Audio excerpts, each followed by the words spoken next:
So good afternoon. Today we are going to start our fourth unit, and this is a lot different than what we have seen until yesterday. What in the first 3 units we were talking about time domain analysis most probably, and the transfer function. In time domain analysis, what we used was some standard test signals, and most frequently we used either step or impulse signal to find out the response of the system. From the step response, we found out a lot of specifications of the system, which are termed as time domain specifications. And from those specifications, we can say how the system is behaving, whether it is good or not. Actually, those are actually the characteristics of the system that we want to design, right? Also, we talked about the stability of the system, and while talking about the stability, we applied simple techniques that were based on basically it was about the transfer function of the system. Just we talked about where the poles of the system are located. From the poles, we could estimate the step response of the system or impulse response of the system. And then from that, we were saying that whether the system is stable or not. Again, for stability analysis, we talked about a couple of methods. First one being the Routh-Hurwitz criterion and root locus technique. Okay. Now in the fourth unit, as the name suggests, we are going to talk about frequency domain analysis, frequency domain specifications of the system, and of course, stability of the system. And all these things are going to be required for designing the control system. And for designing the control system, all these things we have to take into consideration. Time domain as well as frequency domain specifications we have to take care of while designing a control system. Okay, so let's begin with this. So what frequency domain is and what frequency response is. So the first line gives you the definition of frequency response. Frequency response is the steady state response of a system to a sinusoidal input. Okay, remember we are talking about steady state response, and for which input? For a sinusoidal input, means a sine wave or a cosine wave. Cosine is also a sine, by the way, right? How many of you agree with me? Cosine is also sinusoidal. Just what is the difference between them?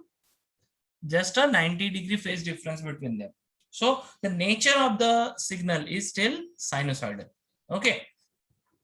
So what we do in the frequency response methods is we apply certain sinusoidal frequency to the system, sinusoidal signal to the system, and we keep the amplitude constant.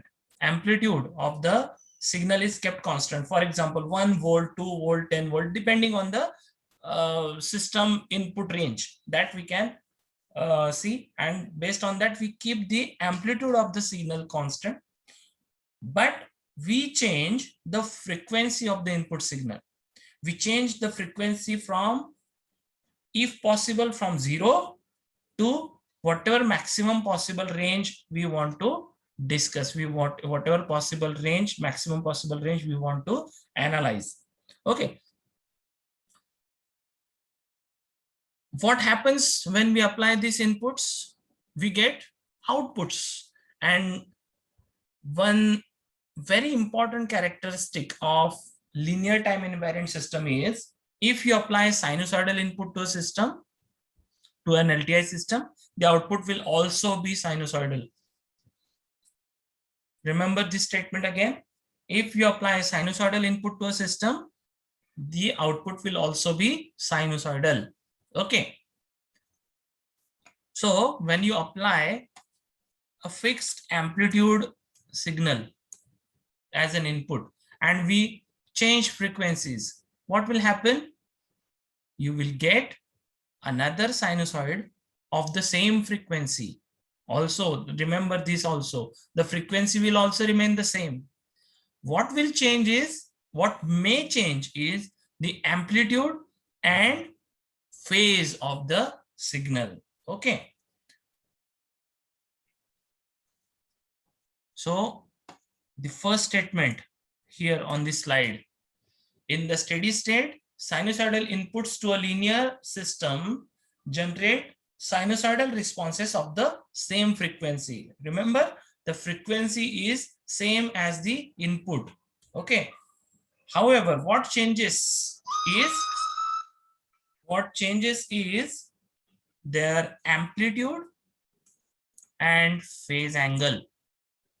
Okay. Input frequency is the same as output frequency. Frequency does not change. What changes is amplitude and phase. So what does it mean by amplitude changes? So if, let's say, input signal is 5 volt, amplitude I'm talking about, input signal amplitude is 5 volts. So output signal amplitude may also remain 5 volt. It may increase to, let's say, 10 volts, or it may reduce to 2.5 volts. Anything. I'm just randomly taking some example. So what does it mean? When you say the amplitude increases, what does it call? It is called amplification. When the amplitude reduces, it is called attenuation, right? The phase angle, what is it? What does it mean by phase angle changes? Actually, it is also called shifting, phase shifting. There are different terms you can use, but this is the basis. Okay, this is the basic thing.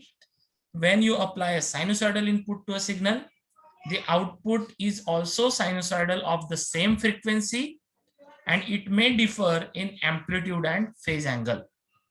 Okay, these differences, which differences? The amplitude and phase angle differences are functions of frequency.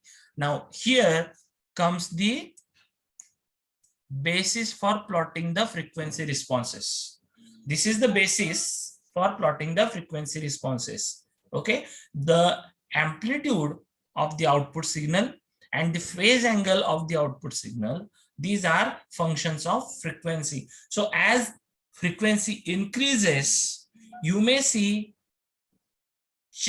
various amplitudes, or the amplitudes will, they also may stay constant, but they may change as per the frequency. So for a certain frequency, you may have amplification, and for certain other frequencies, you may have attenuation. So this is also possible in linear systems. We are talking about linear time invariant systems, and for this system, this is possible to design that for some frequencies there will be amplification, and for some others there will be attenuation. Okay, do you recall seeing something like this? Have you seen something like this in any of your earlier subjects? Have you seen something like this? There is a system, and then you apply sinusoidal signal and you plot the amplitudes of those signals, or you may plot gains of the system. You might have plotted gain versus the frequency. Do you recall doing something like this? Yes, you have done this probably in NA, numerical network analysis. In network analysis, you might have done this, and you might have plotted two plots, phase plot and magnitude plot. We are going to see these in our future lectures. Okay, in this subject.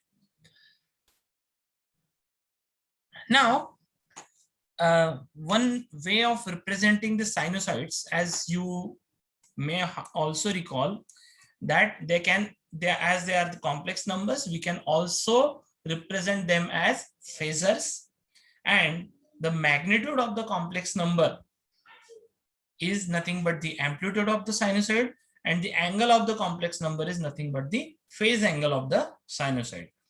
right?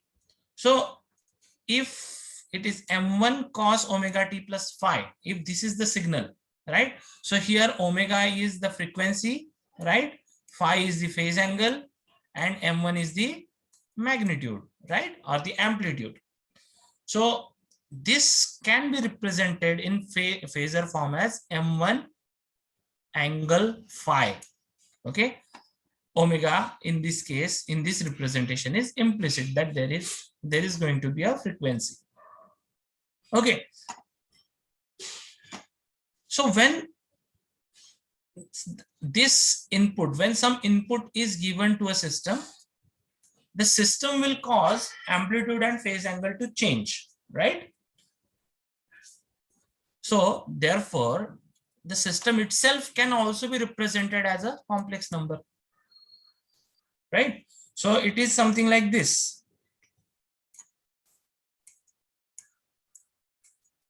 Here is one phasor, which is the input,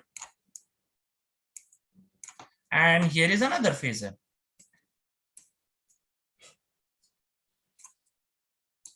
And the system itself can also be represented as a phasor. So I can say phasor 1, phasor 2, and phasor 3. So how can you calculate the phasor 3? It is just multiplication of the 2, right? It is the multiplication of the 2 phasors. But how do you multiply 2 phasors? When there are 2 phasors interacting, so it is like this, right? So the system is, I am representing as m omega angle phi of omega. What does it indicate? That this m, the magnitude and phase, both are functions of omega, both are the functions of frequency, right? The input signal f of t is, how can you write this as the sinusoidal function? You can write as mi sine or cos, anyway it doesn't make any difference, mi cos omega t plus phi I, right? So this is how you can write a signal. Similarly this one, but how are you going to calculate this? So to calculate the output, you can see here the magnitudes are multiplied and phase angles are added. You can recall that I am not telling something very new. You know this concept, right? The magnitudes get multiplied and phase angles get added, right? So the steady state response, the steady state output to a sinusoid is MO, showing that this is an output, MO omega angle phi omega is equal to M omega mi omega. What are these two? These two are, M omega is the system, right? This is the magnitude of the system and this is the magnitude of the input, right? Remember this. I have shown you in the diagram. Let's go back again. See, on this diagram also you can see M of omega angle phi of omega. So M of omega is the magnitude of the system and phi of omega is the phase of the system. So what just happening is, this phase is just getting added to the original phase angle of the input. So the output phase angle is nothing but phi I plus phi, means the system phase angle is getting added to the input phase angle, right? You can see M of omega, phi of omega, all these are functions of omega, functions of the frequency. So as frequency changes, the magnitude and phase of the system itself may also change. And what that we are going to see, we will see how to analyze this kind of system then. Okay. When you plot this M O of omega, this is what magnitude, And when you plot it as a function of frequency, it is called magnitude response. Similarly, when we plot phi of omega as a function of frequency, that it is called as phase response. And when we have the combination of both magnitude and phase of the response, it is called as frequency response of the system. Okay, remember this: magnitude response, phase response, and combined is called frequency response. So there are different ways of plotting these frequency responses. Okay, there are different ways. We are, of course, we cannot discuss all of them. We are going to see some of them, most importantly being the Bode plots and Nyquist plots or polar plots, which are called. Okay. Now coming to some very important definitions in the frequency domain, which are required, which are going to be, which you are going to need while talking about the frequency response, frequency, the system characteristics, and system stability. All those times you are going to need these various terms. Okay, so the first one is resonant peak, MR. You can see that this is something similar to what we have talked about earlier at the time of time domain specifications, right? There was, which one was it? Maximum peak overshoot. There was one like that, right? There was one maximum peak overshoot. So here we don't have that. We have resonant peak. Okay, but the concept, you may say that it is similar, that it is the maximum value of MR, of a maximum value MR of the magnitude. See what I have taken here.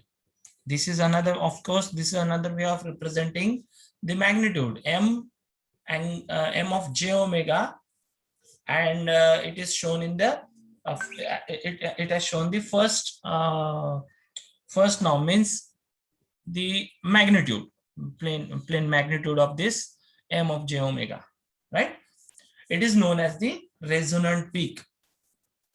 When there is a large resonant peak, it will exhibit large overshoot. So you can see that these two are related. What I said about the overshoot, right? These are related with each other. Okay. So in general, the magnitude of MR means what? This MR value, the maximum value MR of the magnitude.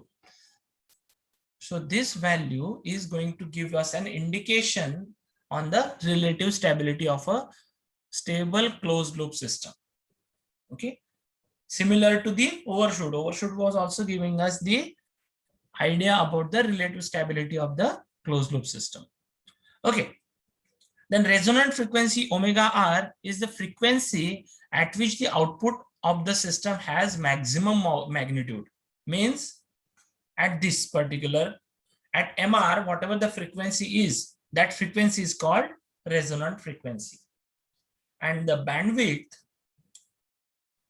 is the frequency at which this value, the magnitude of the response, drops to 70.7%, or it is also called 3 dB below its zero frequency value. Now this can be seen on this particular graph. See, this is the graph of the this is the frequency response, you can see, right? And this is the zero frequency value. So if this is 1, so 70.7% is this value. And when this magnitude drops to that, means here the frequency at that point is called the, actually this one, this much is the now bandwidth of the system, right? This much is the bandwidth of the system. You can also see the maximum value here. This is the maximum value, right? The maximum value of the response is called MR. The maximum value of the response is called the MR, and the frequency at MR, right? The frequency at MR is called resonant frequency, right? Omega R. Okay, so you can also keep this diagram in your mind whenever we talk about the frequency domain specifications. Okay, now the cutoff frequency, this is also the frequency at which the magnitude is 1 by root 2 times of its maximum value. So it is actually the same, this omega c, this is the cutoff frequency. Okay, this is the cutoff frequency when, now why, how this number came? This is, as I said, it is minus 3 dB, right? Now what is dB? Decibel. How you calculate decibel? Minus 20 log of the value. Okay, so if you take log of this and check, it is it is going to come as 3 dB below this value. Okay, also this is 1 by root 2. Is it correct?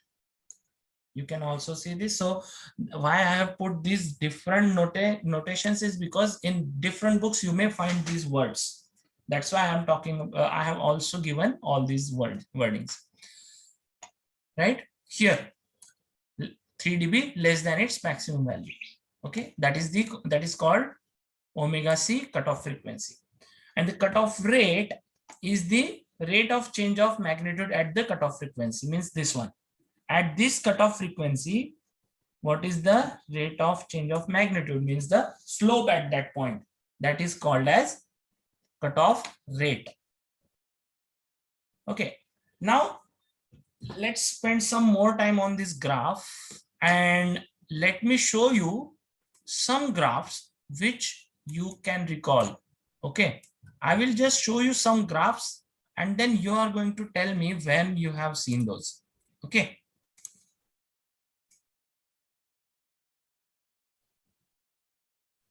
On the x-axis, it is always omega, and y-axis, it is the magnitude.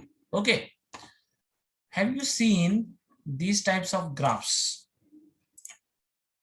Okay, I'm going to just draw some and then I will come back to you. I will ask. Okay. I'm going to draw 4 graphs here and then I will ask you when you have seen these. Okay. The first one I have drawn already. This is the second one. This is the third one. And now this is the fourth one.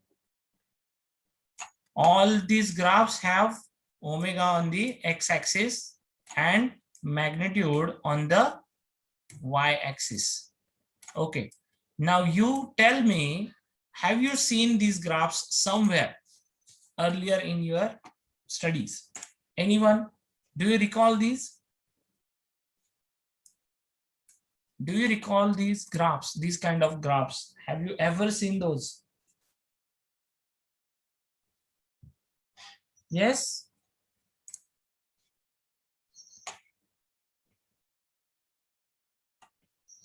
Swaraj, do you recall? Do you remember these?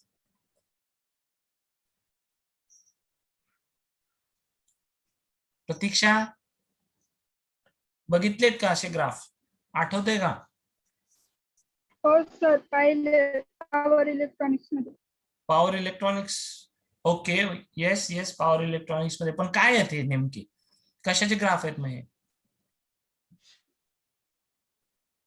तर फ्रिक्वेन्सीचे graphs आहेत. Okay, frequency. अजून कोणी काय त्याच्यात add करायची इच्छा कोणाला?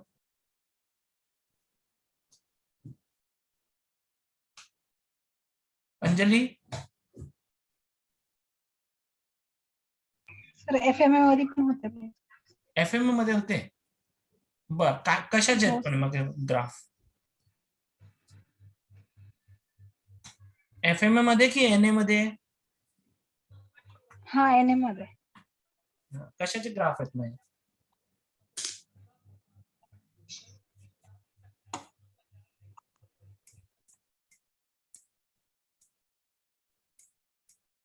आता आठवतंय काही? LPF, HPF. आठवतं काही? These are ideal filters, graphs of ideal filters.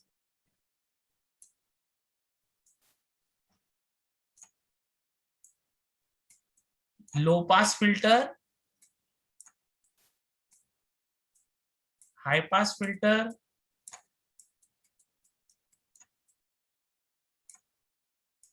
low pass, high pass, band pass, and last one is band reject or band stop. बघितले तसे ग्राफ आता आठवते तुम्हाला? किंवा सगळ्यांकडे मोबाईल आहे. आता लेक्चर झाल्यानंतर तुम्ही जेव्हा कुठला म्युझिक प्लेअर तुमचं सुरू करा, कुठलाही, ओके, सगळ्यांना सांगतो, म्युझिक प्लेअर सुरू करायचं, कुठलंही गाणं प्ले करायला घ्यायचं आणि इक्वलायझर सर्च करायचं. इक्वलायझर माहिती आहे? इक्वलायझर नाव ऐकलेलं आहे, बघितलेलंही असणार आहे तुम्ही. बास ट्रिबल आपण सेट करतो. कोणाला बास जास्त आवडतो तो वाढवतो, ट्रिबल जास्त कोणाला आवडतं तर तसं करतो. कोणाला व्हॉइस जास्त क्लॅरिटी पाहिजे असते तर मध्येच त्याच्या हाय ठेवतो, right? So in that all this concepts are utilised. ते इक्वलायझर जे बघतोय आपण त्याच्यात ह्या सगळ्या हे जे फिल्टर्स आहेत, actually equaliser is nothing but a combination of different filters you are going to use in that in the music app. Lecture झाल्यानंतर सगळ्यांनी करून बघायचं, होतंय का, तुम्हाला दिसतंय का, सापडतंय का? ओके, इक्वलायझरचा शेप तुम्हाला थोडक्यात दाखवून देतो मी. असे असे बार्स असतात त्याच्यात आणि हे बार्स प्रत्येक बार तुम्ही खालीवर करू शकता आणि खाली फ्रिक्वेन्सी असते x axis were. In generally it is in kilohertz. Frequency इथली जी दिलेली असते ती किलोहर्ट्ज मध्ये दिलेली असते आणि आपण हे बार्स जे आहेत यांच्या हाईट कमी जास्त करतो. What we are actually doing is we are actually changing the frequency response of the system. When you change these bars, those bars are actually the frequency response of the of your music player. Okay, so what you are doing, you are saying that when the frequency is this hertz, let's say this is 100, this is 200, okay, this is 500, okay, let's say something like this. Okay, so what you are telling, this is the equalizer, right? This is the equalizer screen, you can say. What you are telling the system is that when a signal having 100 hertz frequency is given to you as an input, here this is the magnitude and this is generally, it can be any scale. That's why I don't write, I'm not writing the scale. So what is it, what does this graph show? That the amplitude, if let's say this is 1, this is 1.5, this is 2, what does it mean? That 100 hertz signal will be amplified to 1.5 by a factor of 1.5. 200 hertz signal will be amplified by a factor of 2. Means the gain by it will be doubled, its amplitude will be doubled. If there is some other signal, something like this or something like this, what it indicates, that this signal, this frequency signal will be reduced. The magnitude of that signal will be reduced. So this is what we are actually doing. We are actually changing the frequency response of the system by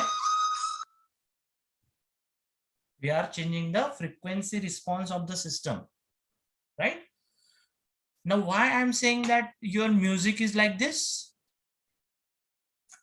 Why is it like this? Because any signal, if you can recall now again, in the Fourier series analysis or Fourier analysis, you might recall that it says that it is based on the principle that any signal under certain conditions can be decomposed into different sine waves, different sines and cosines of various amplitudes and phases. Any signal can be decomposed into different sinusoids of various magnitudes and phases. Means what? Even if you have this signal, even if your signal is like this, you can say that this signal is a combination of 1, then 2, then 3, something like this. N number of sine waves are combined together to form that kind of a signal. And that is basically what you do in Fourier series analysis or Fourier transform, Fourier series, and all those transforms you have seen, right? Discrete Fourier, DFT. No, have you seen DFT, discrete Fourier transform? In M3 you had Fourier transform, right? In M3 you had Fourier transform and Fourier series also. So that is the basis. So why this is applicable to this system? This is applicable, this kind of analysis, that various frequencies I will some frequencies I will attenuate and some frequencies I will amplify. This logic is applicable because the system is linear. Because linear system processes each input separately. Linear system, if input of the linear system is a combination of various signals, it processes each input separately and provides output as a combination of those separate inputs. Now, how is this possible? What is the statement of linearity? It is the superposition theorem.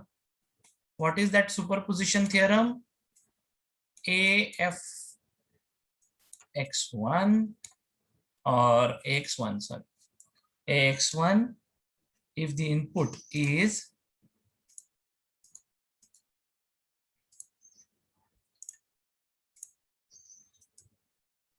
AX1 plus BX2. Okay, if I'm giving this as input and f of AX1 plus BX1 I want to calculate. So it is nothing but equal to A f of x1 plus B f of x2. Now what is this? What is this equation? This is the superposition theorem, right? The linear system follows law of superposition and homogeneity, right? And that's why as this law is followed by the system, we can apply all this analysis, all this logic onto this system, and that is the basis for the Fourier domain, frequency domain specification. Okay, this example is the actual practical implementation that all of you can directly see once you end this lecture. And you can practically see that also. Okay, you just change the equalizer settings for low frequencies, high frequencies, just change the sliders here.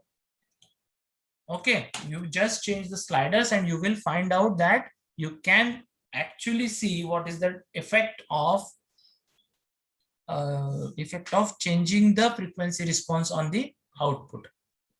Okay, you getting all these things what I'm saying? You just go through the example, that time it will become even more clear.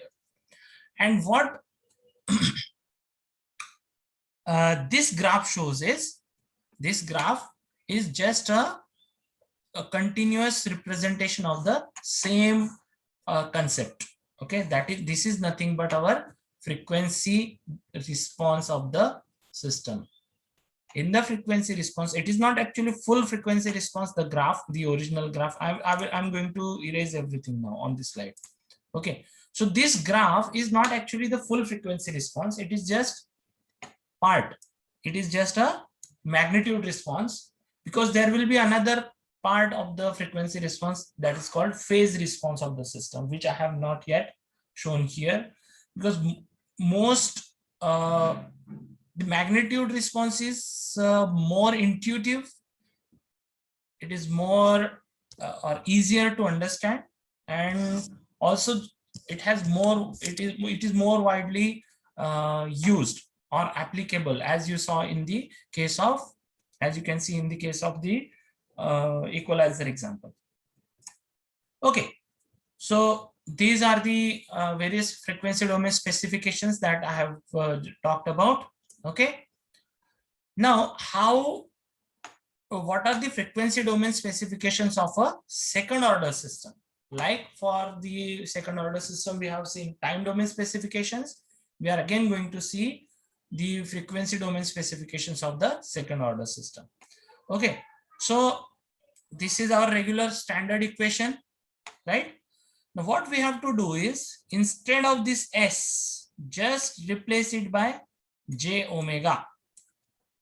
Replace S by j omega in the whole equation, and whatever the equation you get, that will be your frequency, it will be the closed loop frequency response of the system. Okay, so substituting this here, j omega, so this is our final equation for the frequency response. And the frequency domain specifications that we just talked about, these are their expressions for various frequency domain specifications. The resonant peak MR is equal to 1/2 zeta square root of 1 minus zeta square. Resonant frequency omega R is equal to omega n. What is this omega n? You remember this? Omega n is the undamped natural frequency. So omega R is